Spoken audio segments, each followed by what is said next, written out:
So we've hit a brand new temperature record. Look at this.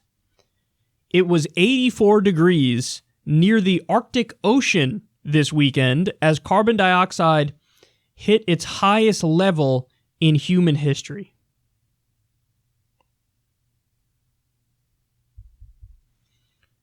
It was 84 degrees in northern Russia.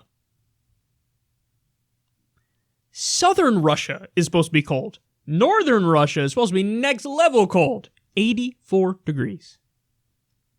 So Time magazine also says, carbon dioxide concentration in the Earth's atmosphere has hit levels unseen for 3 million years. So we are currently at 415 parts per million. For those of you who aren't familiar with this, according to some scientists, just crossing the 400 parts per million threshold, that was viewed as the point of no return. So once you cross 400 parts per million, there's no putting that genie back in the bottle. There's no like, oh, that's cool, we'll find a way, we'll, transfer over away from fossil fuels towards green and renewable technology, and it'll all work out. Once you cross 400 parts per million, some would argue that there's no putting the genie back in the bottle. We're already Fucksville. We're at 415. The concentration of CO2 has been rising by an average of 2.5 parts per million over the last decade, but increase from 2018 to 2019 will be 3 parts per million. So let me repeat that. The concentration of CO2 was rising an average of 2.5 parts per million over the last decade. So it took a decade to raise 2.5 parts per million. It's going to raise 3 in 1 year now. 2.5 for 10 years, and now it's 3 in a year. Oh, goodness. Last time that the parts per million was this high, humans didn't exist yet. We have literally never experienced a world as warm as we're experiencing it right now. Right now.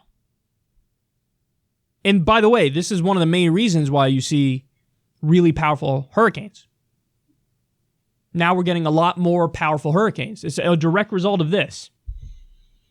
Just wait, man. You think it's bad now? Wait until we get famine, drought, wars over water, major cities underwater.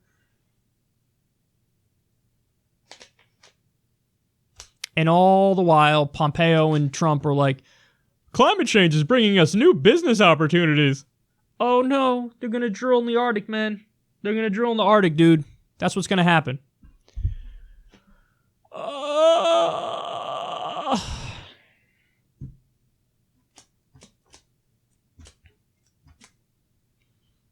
If you try not to think about it, sometimes it feels good, but then reality will smack you in the face eventually. It always catches up at some point. You always get you always get walloped over the head with it, even if you go a solid 3-4 days without thinking about it. Eventually it's like, oh, we're fucked. The nihilistic side of me takes it one step deeper to feel better about it, where I say, well, I mean, sure, climate change is going to fuck everything and bring about the next extinction. But, if it wasn't climate change, I mean, eventually the Earth would be engulfed by the sun anyway. Now, that is going to happen, but that would be so far out in the future that it's ridiculous to talk about it now, but climate change will destroy us way before then. So it's not that comforting a thought, but in my deepest, darkest moments, sometimes it rears its head and I go, yeah, okay, we're all going to die anyway, so what are you going to do? But that's not the right way to think about this. What about our kids and our kids' kids and our kids' kids' kids? At some point, they will be living through an apocalyptic scenario. We're just catching the beginning of it now.